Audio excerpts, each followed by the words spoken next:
Great win last night. Was a real heavyweight brawl. Proud of the way our team played. I thought we really played well on defense and made timely plays on offense. Special teams was a wash, but it was a great effort. I think when you look at the game, third and fourth down, we were 7 of 13. They were 4 of 12. We had 5 sacks. They had 3. Take away the Hail Mary at the end of the game, our defense limited their offense to 276 yards. Outrushed them 118 to 58. Wasn't a perfect game, a hard-fought game. Great win for the program. Hey, Coach. Obviously, you'd like to go through the season with no injuries on any spot, especially the O-line.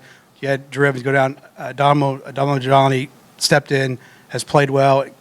Came in last night for Bray Lynch. Just talk about what you guys have seen from him and just your thoughts for his future in the program. Yeah, I think he's a good young prospect. We inserted him when Evans went down, and I saw him improve every week. And, he played quite a bit last night at right guard. And, Benson and Zen kind of split the reps at right tackle. And, Drew Evans was back. And so it gives us 7 guys right now. And, whereas last year we were at 6, and then when Drew went down, we were at 5. And so I think he's got a good future. He's got a lot of athletic ability. Hadn't played a whole lot of football. You can see him improving. Peter on your left and Alexa. Yeah, hey, Curt over here. Last year, all 4 teams that had byes lost. The 30-day break, and obviously a team will be the team you play will have played in advance. How do you prepare for that to get your team ready up to game speed? Just how do you prepare for that so that that trend doesn't continue? Yeah, it's a 3.5-week break. We put out 2 tentative calendars based on when we might be playing. So now we know.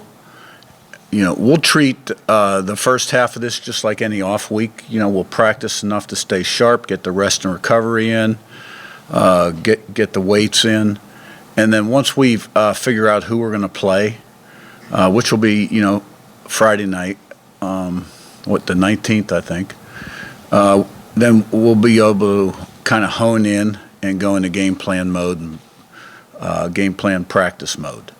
And so that we'll essentially get 2 full weeks in of opponent prep. We'll get a Monday through Thursday in, and then get a Monday, Tuesday, Wednesday in here. And then we've already been through Thursday once, Thursday and Friday. We'll get that when we get out there. Tom Brew on your right and Zach Beebe. Curt, I know you're not a big behind-the-curtains guy, but can you talk to us a little bit about just what last night in the locker room was like with your coaching staff and the ride home and that, and just sharing and enjoying that night together? Yeah, it was obviously a great win, a lot of emotion on the field. It was a little bit of a different setup post-game with the stage and some of those kind of things. So we never really had the opportunity to get the team together in the locker room afterwards because it was close to an hour before I got back in there with the different interviews and such, and some of the players too. So, but you could see the celebration both on the field and on the stage, and it was well earned. Zach, on your right and Daniel. You just called the performance last night not perfect for you guys. What does it say about your team that you can play not perfectly and still beat the #1 team in the country at the time? Well, they didn't play perfectly either. So, they missed a field goal. There was kind of a chip shot down there at the end that could have tied the game. And, we missed one, which was uncharacteristic, and the interception, which led to their first score on a short field. Could have been prevented, but it was a great effort. When you play a great team, they're going to make plays. You're going to make plays, and you just got to make one more than they do. Daniel in front of Joe. I think you said last night that the challenge now is just trying to humble this team. How do you approach that? Like, what do you use to try to humble them? I said that kind of tongue in cheek a little bit, sort of to be funny. We've got a lot of time here. We're going to meet with the team tomorrow at 4. We won't practice tomorrow. And, we'll be in normal off-week mode here for almost 2 weeks, week and a half, before we find out who our opponent actually is, and then go into game plan mode. So we'll have them where we want them. I mean, we got great character kids and leadership on this team, and I have absolutely no question we'll be ready to play. Joe on your right to Niz. Do you have any update on Omar's health? And then with Bryant Haynes, what is it about that connection with him and the defenders that just makes him so dominant, Yeah. regardless of the opponent? Omar will know a little bit more as we go. We don't expect it to be anything. We don't think there was anything that happened in the game that will be affect our next game. In terms of Coach Haynes and the defense, we attack. We move a lot up front. TFLs, sacks, stop the run is the emphasis. And there's a lot of line movement, and we were very disruptive. And in fact, I just started the game before I came down. I've gotten through about 15 plays, but we hit the quarterback 3 of the first 10 plays and picked one off early. Great play by Lou Moore. And then obviously twice they got down there in the low red and came away with maybe 3 points, I think it was. And it's just an attacking style play on defense, and Coach Haynes does a great job. Niz on your left and Zach. You've seen kind of the coaching chaos across the landscape, and you've been asked a lot. Pam Whitten and Scott Dawson have been asked about a lot about what they saw in you to entrust the program. But I want to flip that question. What did you see in the administration that you trusted that they would follow through, kind of the promises they made and things you say? Because the first thing you did at the podium last night was thank them before you got to the fans. But how did you know, and what was your kind of like standard to be like, I could trust this, I believe they're going to follow through on the promises? Yeah, it was just a belief I had in my conversations. My initial conversation with Scott, the vibe I was getting, and then talking to Pam. I talked to Scott obviously 3 or 4 times. It's a quick process. That they understood it was integral that they get football going, that there'd be a commitment there. Now, what I will say is, within the first week on the job, we realized the commitment wasn't going to be enough.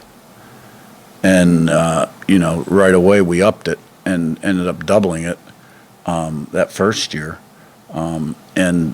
Since Rev Share now, right, you guys read all the articles, and we want to be highly competitive. Zach in front and Rev. I want to circle back to, I guess, you've talked a lot about how sort of pressure, that attacking style defensively is something you want out of your defenses philosophically, but how much does it sort of almost like complement the way that you want to play offensively, in the sense of just constantly putting an opposing offense under pressure, constantly setting them back behind the chains, and then using that, whether it's controlling field position, whether it's controlling games on the scoreboard, using that to just sort of fuel what you want to do offensively? I think you hit it right on the head. And, really, I guess if you looked at our defense relative to our offense in terms of like, our defense is probably more aggressive than our offense.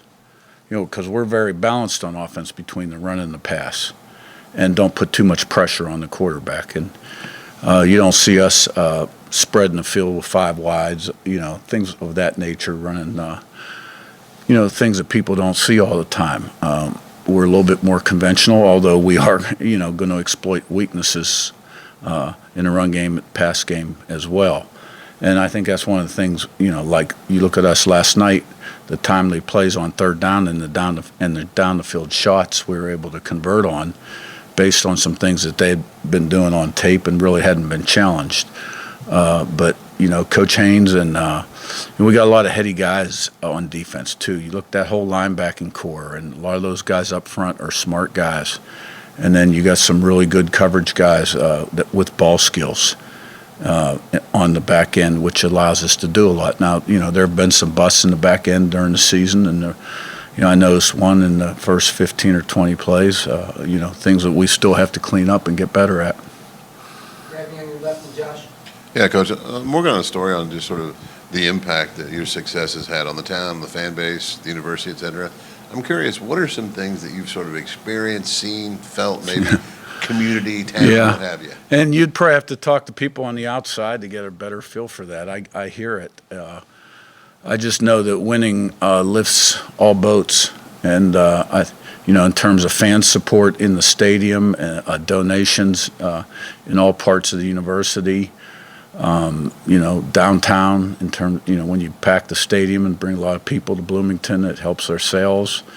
a lot of pride in Hoosier Nation, the largest alumni base, in America, over 800,000 people.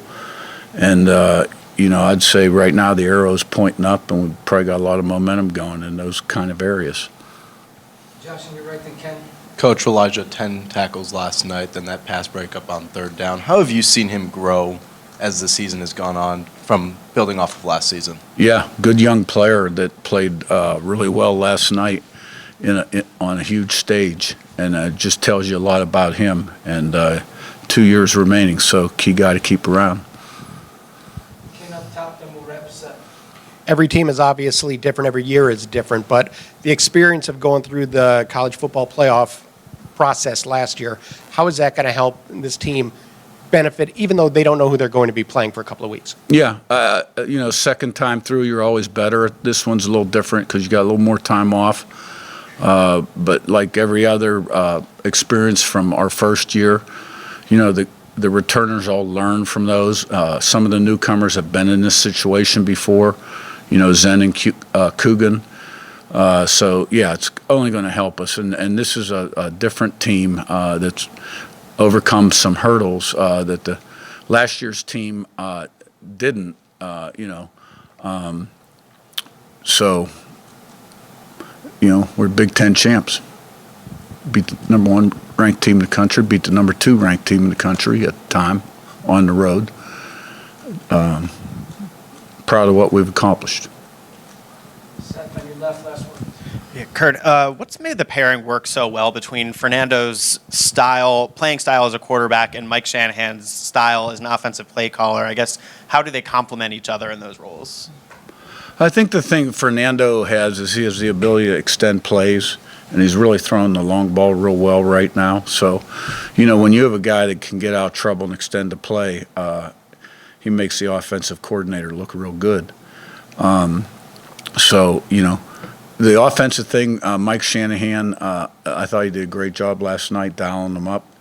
And it's kind of a group effort. That's one of Mike's strengths, is he draws on everybody. And, of course, I'm still in there, doing my thing.